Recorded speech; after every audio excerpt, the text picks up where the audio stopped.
10. Colonel Francis Wayland Parker, the divine child in the divine state.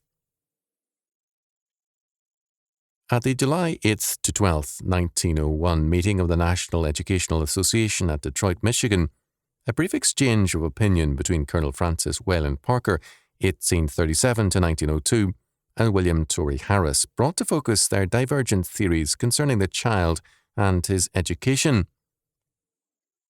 Colonel Parker stated, "In the first 4 years of school life, the child must learn about all the great industries and learn by doing." Harris responded, "That idea is all wrong. The child learns through inhibition." Both men were statists. Harris, however, had none of Parker's rosy illusions about the nature of man, whatever his illusions concerning the state. But for Parker, romanticist and sentimentalist par excellence, the child was a bundle of happy divinity whose trailing clouds of glory only inept adults marred. Parker, with no small enthusiasm, was much given to declaring that he had never met a naturally lazy child, or a child who did not enjoy work, or a boy who did not delight in manual training, or whatever at the moment concerned this zealous Yankee teacher and Civil War veteran. Parker is perhaps best known as the father of the progressive educational movement, a title given to him by none other than John Dewey in an article in the July 9th, 1930 New Republic. The progressive education of Parker, however, differed markedly from that of contemporary theorists and practitioners, in that Parker sought goals which, in parts, are more congenial to basic education. Reisman, Glaser, and Denny in The Lonely Crowd have distinguished between the older, inner-directed production or work-centred character and the contemporary, group-directed and consumption-centred person. Modern progressive education is very clearly group-directed, and it can with justice look to Parker for much of its leadership in this area.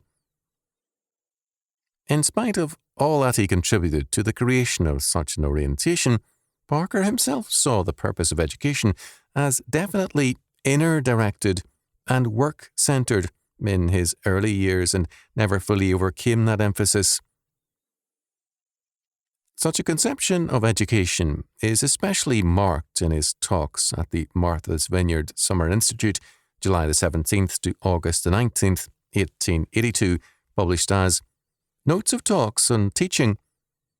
His definitions of education were especially revealing.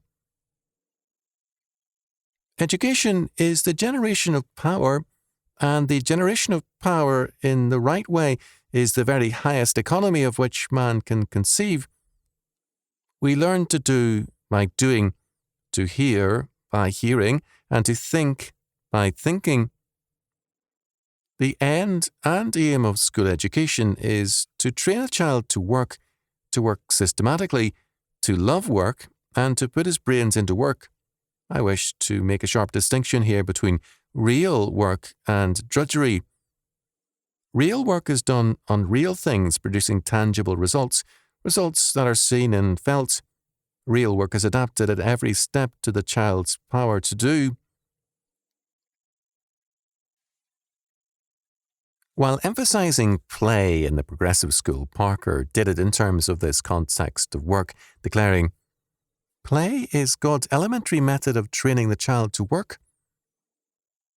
The familiar phraseology of progressive education is heard in Parker with morning vigour. The rule is begin where you find the child, but the orientation is different. The study of man at work should have a prominent place in the schoolroom. The history of labour is the history of man. At the NEA meeting of 1880, Parker defended his Quincy method as old common sense and declared that, instead of throwing out the textbooks as charged, we use more textbooks than under any other system. We claim the teacher should be as useless, the child as useful as possible. Parker's 1894 talks on pedagogics reflects the influence of Dewey and others, but the emphasis on inner direction and work is still strong. Self-activity is the fundamental principle of education. Education depends upon the use the being makes of the conditions in which he finds himself the center. Spontaneity, self-activity, and concentration are closely correlated. Although the group loomed large in Parker's thoughts, the relation of the individual to the group was one of activity, doing good so that he could declare, "Education consists wholly and entirely in the cultivation of the altruistic motive, the motive without which religion is a delusion, the motive presented in the life and words of Christ, the motive of making one's own life and character of the greatest possible benefit to mankind." The New England Primer had observed that, "The idle fool is whipped at school." Parker hated punishment, but, like his Yankee forebears, of whom 5 were ministers, he hated idleness and believed it to be an alien, demonic impartation into the universe, unnatural to the child. Activity and work were man's life and nature. In these presuppositions, a central fallacy in Parker's thinking becomes apparent. He assumed the character of his day to be inherent in man for all time. Certain results were inevitable in terms of progressive education. When children of inner-directed and work-centered lives were given leadership and freedom for self-development, which can by no means follow with group-directed and play-centered children. This possibility, however, never occurred to Parker, and hence the radical difference in perspective and goal between his concept of progressive education and that of more recent theorists. Like many another thinker, Parker assumed the historical past, a cultural and religious heritage, to be the biological reality concerning man. This confusion of culture and biology, however, was virtually made law by evolutionary thinking, and so accepted by Parker. The past could not be annulled, because biology, the new queen of all sciences, absorbed all into her maws more thoroughly than theology had ever done. Parker himself affirmed this cultural biological amalgamation in a lecture on The Child, wherein he outlined the natural stages and pointed, by way of conclusion, to the great Messianic goal, the state of glory. First, the little child is born a savage. It has a savage instinct. I am a firm believer in children living out their lives in the mythical stage. The child is born a savage, but he rapidly ascends, step by step, by love and the works of love, up through all the rays of blessed sunshine, up and up to eternal light, and the everlasting truth, and the eternal God. The child is born a naturalist. Every child is a born worker. There never was a lazy child born in God's busy world. The child is a lover of humanity. There never was such a thing as a selfish child born. They grow selfish later. Train the child up to pure love. Love is a sacrifice. Feed the lambs of God, and the gates of glory shall be lifted up, and the King of glory shall enter in. In this romanticist scheme of things, only the stupid and restricting adult, in particular the teacher, could halt the march of this divine child to the creation of the divine society. In this child-centered aspect of his thinking, Parker, for all his work-centered and inner-directed emphasis, was clearly the father of all progressive educators. Again, while claiming to use textbooks more than other educators, Parker, by stressing the primacy and learning of the unconscious in his talks on pedagogics, undercut the importance of both textbooks and reasoning in favor of life situations and conditioning.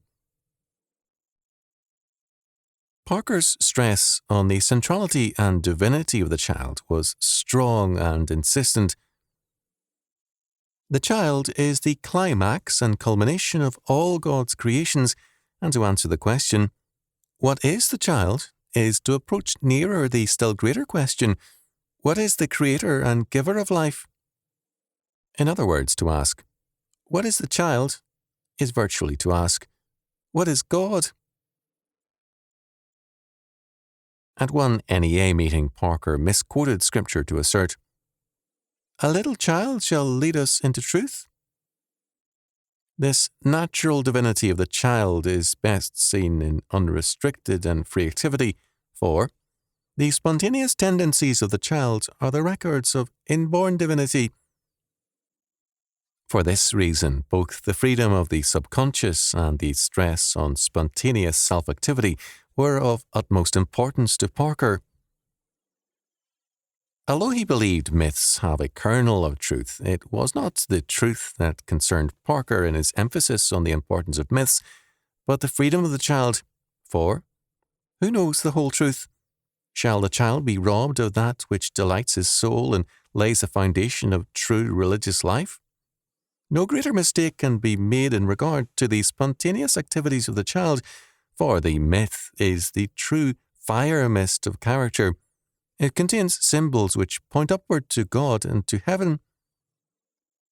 Parker held that God made the child his highest creation, he put into that child his divinity, and that this divinity manifests itself in the seeking for truth through the visible and tangible. But since Parker was vague on the meaning of truth and stressed, for example, a purely subjective concept of numbers, and vague also on the nature of God, it was clear that he was a forerunner of the existentialist emphasis on the anarchic freedom of man as the essence of truth. Education for him, therefore, was never a matter of objective knowledge. Rather, the working out of the design of a human being into character is education. While he also defined education as the development of the attitude of the soul toward truth, and, after Pestalozzi, education is the generation of power. This truth and this power were democracy, and the responsibility of each for all and all for each. Democracy is freedom, and the means of acquiring freedom may be summed up in one word: education. True education is the presentation of the conditions necessary for the evolution of personality into freedom. The goal is freedom, and the conditions necessary are again freedom, since the child is naturally good, although outwardly savage in his first stage, and also divine. The child inevitably gravitates towards good. The child also gravitates towards truth and its best welfare. That which is best for the unspoiled child gives it the greatest pleasure. It follows, therefore, that interference with the self-education of the child is a cardinal sin. Discipline was an ugly word for Parker. It constituted outside force, the death of spontaneity. It meant that pupils have no opportunity to exercise their own wills. So-called order meant the immediate will of the teacher. The children are wrenched into line, they are forced into habits of quietness. All this is evil. It is the radical freedom of choice by the pupil which is educative. Parker therefore hated that complement of discipline, punishment, and even more, that corollary of incentive, reward. Bad as corporal punishment has been and is, the substitute of a system of rewards is infinitely worse. Fear of punishment is bad enough, indeed, but the systematic development of selfishness is damnable. The infliction of corporal punishment is degrading to the mind, but the hope of extraneous reward for study destroys the highest motive and sedulously develops its opposite, selfishness. I would place corporal punishment and reward-giving as in the highest degree criminal, as criminals lying, stealing, or swearing. I know it is not generally understood in this way, but I ask of you, my fellow teachers, to look at it with the greatest care. Why is it that the sordid nature of man is so highly developed in our country? Why is it that man looks upon his fellow man as a means to his own selfish ends? Why is it that we doubt almost every man who seeks for office, doubt whether he loves his country more than he does himself? Today, one of the most prominent products of our schools is the systematic cultivation of selfishness, want of an interest in public welfare, public interests, the best needs of the Commonwealth. Do you question this? Study the situation with that courage which dares to doubt. Thus, for Parker, selfishness was the result of imposition of authority on the child, whereas altruism was the natural result of uninhibited egoism. What Parker did not dare openly say was that Christianity, with its heaven and hell, was in terms of his thinking the epitome of perverted teaching. Implied also in this attack on reward and punishment was not only a rebellion against report cards and promotion, but, even more, against the whole concept of human responsibility. Parker attacked prize-giving on this basis. Prize-giving is the rewarding of an ancestor, rewarding a child for the virtues and mental power of his great-great-grandfather. Here we have the nemesis of all such anarchic concepts of man. The child is made divine and absolutely free, only to have this freedom result in the denial of freedom in the name of inheritance. Thus, the divine and free child is not really free, an empty divinity. What then must control the child who is merely the product of his ancestors and cannot be punished and rewarded for their vices or virtues? The way is thus prepared for man's subjection to the state. Parker did believe in conformity rather than anarchy, but his conception of conformity was at odds with Christianity and also with classical culture. It was a new law and new standards that he established as the principle of conformity. The centre of all movement in education is the child. We must grant that human beings are absolutely governed by immutable, ever-acting, all-efficient laws of growth and development, and that all development means conformity to the laws of being. Non-conformity is decay, degradation, and death. Ideally, the process of education consists in the presentation of conditions, and all the conditions for the most complete action of the laws of the being. The central law of education is self-effort, that action of the ego which, when normal, either consciously or unconsciously conforms to law.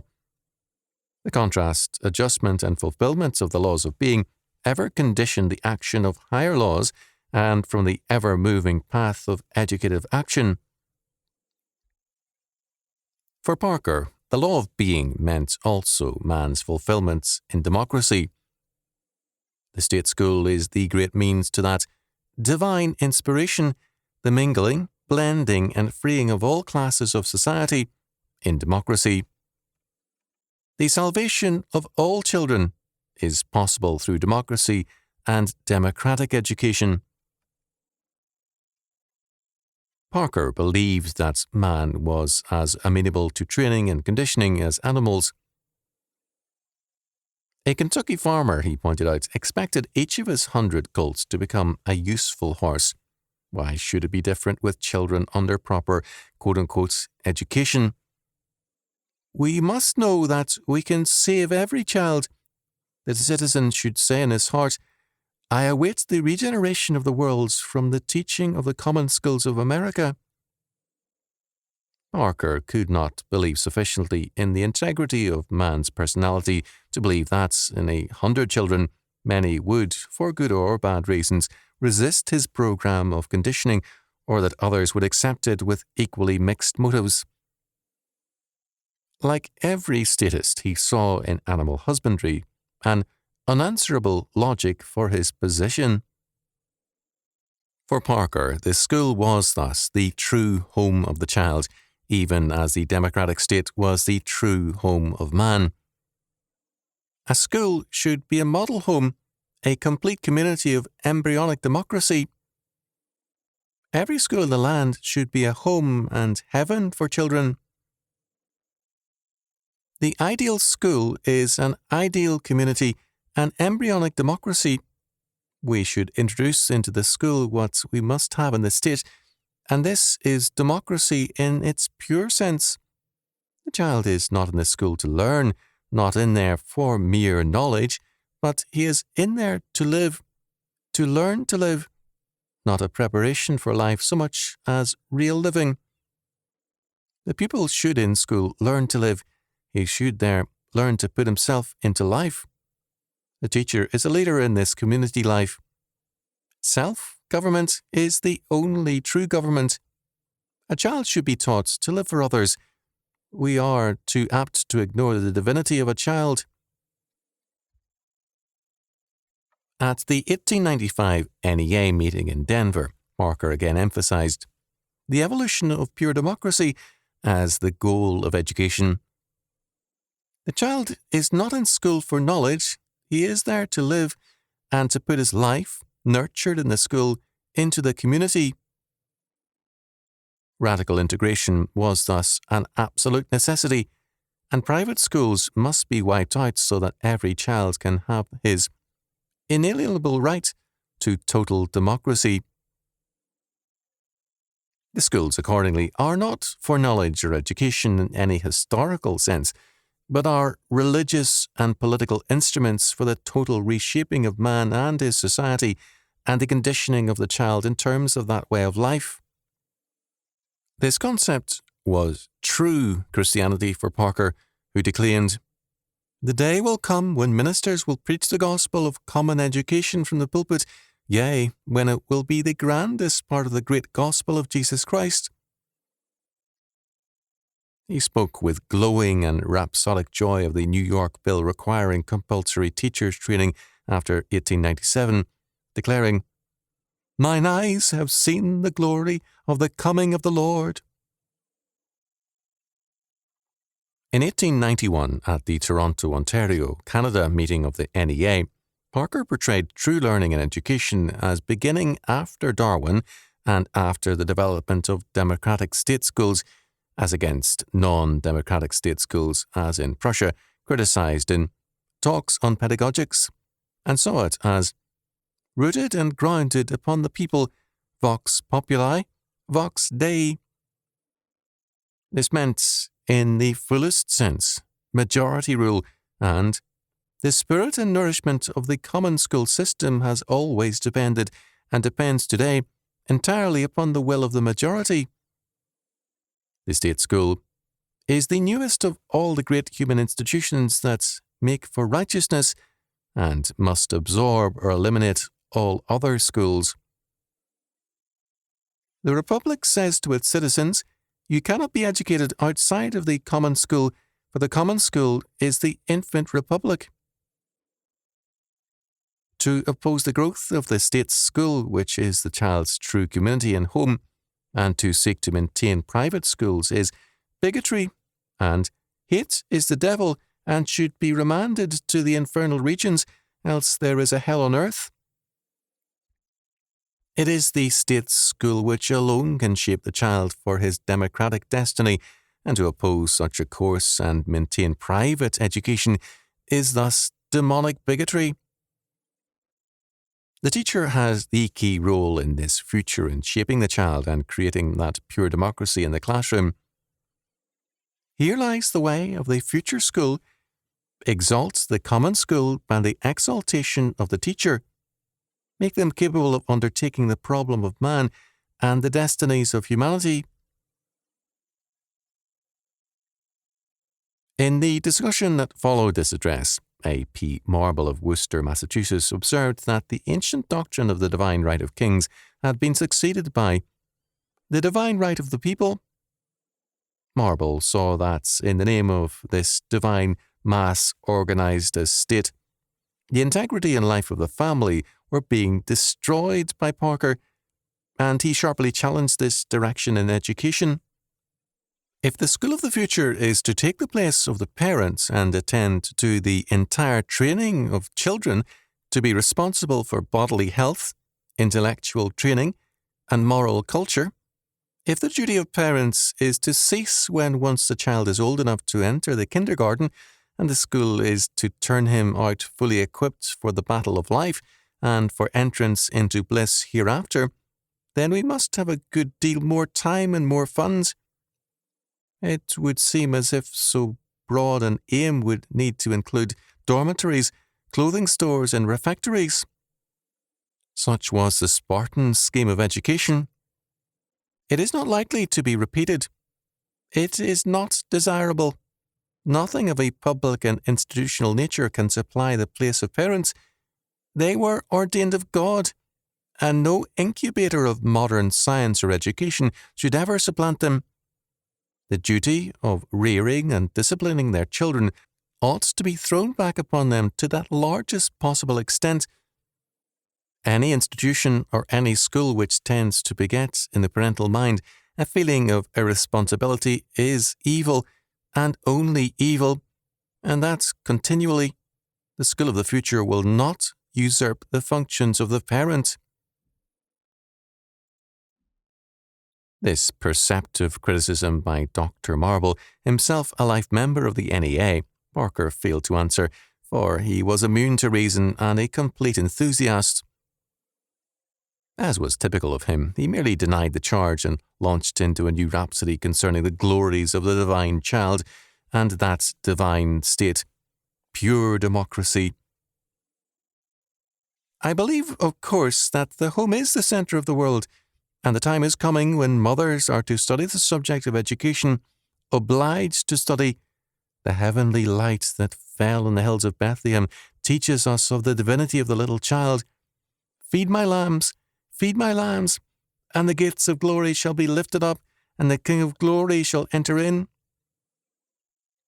The school, which began as an adjunct of the home, was now, in Parker's vision, to make the home its adjunct and require a prescribed course of study for mothers. The success of progressive education in influencing schools for beyond its frontiers has been clear-cut and beyond a doubt. But this success has not been due to the abilities of its leaders, many of whom, like Parker, were pitifully inadequate thinkers, but to the logic of its position.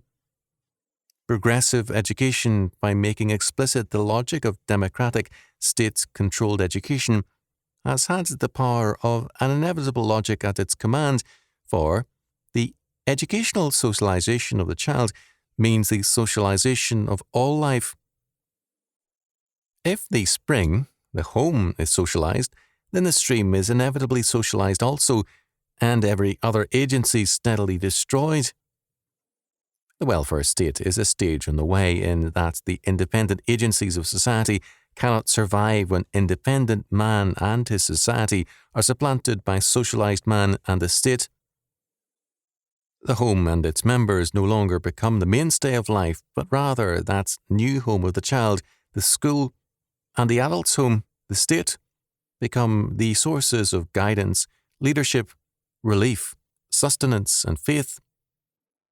All this is done in the name of altruism and the love of humanity, and is ostensibly a transcending of personal egoism. But this love of humanity is only and always an extension of a diseased self-love which masquerades as righteousness.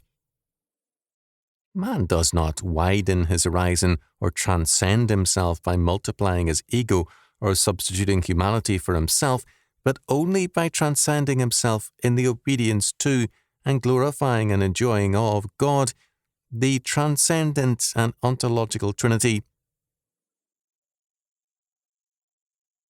Let us examine the implications of democratic education as conservatively developed by Southern educators in Schools for a Growing Democracy, 1936, by James S. Tippett in collaboration with the Committee of the Parker School District, Greensville, South Carolina. There is no evasion of the issues, and in Chapter 1, the demands of a democratic state. The first paragraph sets them forth as self-evident truths which even a district believing in old-fashioned virtues and report cards must affirm. A democratic state must demand of its servants allegiance to and active maintenance of the fundamental principles upon which it has been founded. Teachers in the public schools are particularly important to the state. They deal with its future citizens at the most formative stage of growth. Upon them depends largely the success of the venture in human living upon which their government has set forth. Democracy requires supporters to ensure its permanent existence, exactly as any other form of government requires them. Teachers in the public schools of democratic states, who must consider themselves servants of those states, should be active in spreading the understanding of all that a democracy means. There is no mistaking the implications of these forthright and honest words. Teachers must be considered servants of the state, not of parents, and the ends of the state, not the home, must be served. This is the socialization of the home and of the child. The perpetuation of democracy is the goal of the state schools, and schools for all the people are publicly supported for no other purpose.